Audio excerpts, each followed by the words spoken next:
So ayan mga idol, sa magandang araw. So dito kami sa konting sideline namin.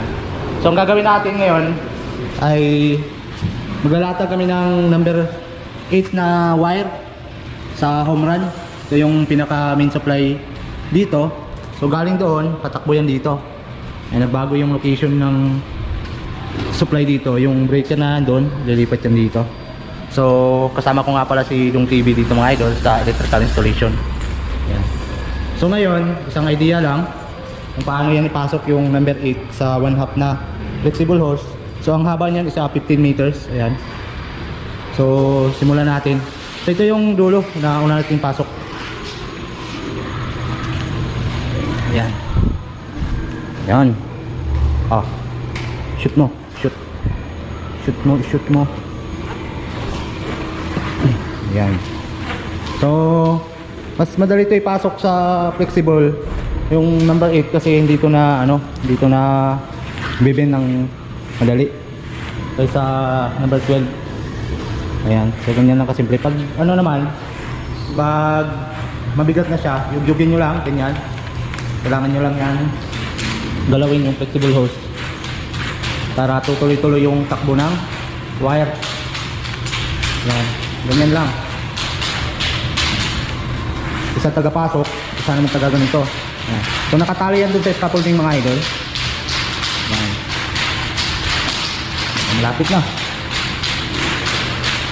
Maya lang, andun na yan sa dulo. Sidong TV yung nagkapasok. Diba? Yun na. Shoot na mga idol. Mabilis ang pagpasok lang ng wire. Mahaba, natira. Yan na.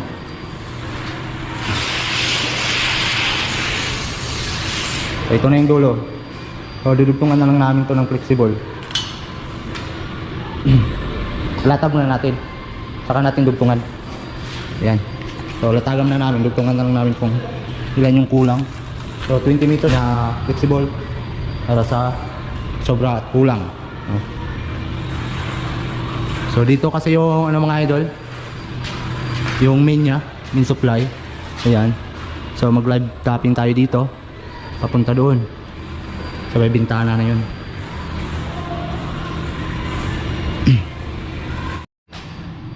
So kapag solo talaga ako mga idol, pag nag-solo ako na nagwa-wiring gamit yung flexible, so itinatali ko lang talaga siya kung saan na available na pagtatalian.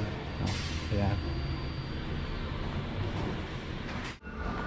So yun mga idol, babalikan na lang namin to kasi hapon na.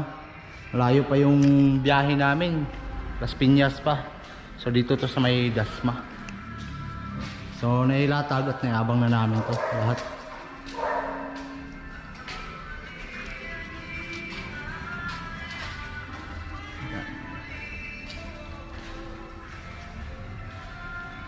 So dito na yung home run natin ng lighting at saka outlet. Alas 5 na, uwian na. Kita kids sa next video mga idol.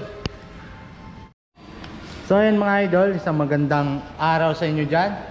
So ngayong araw tuturuan ko kayo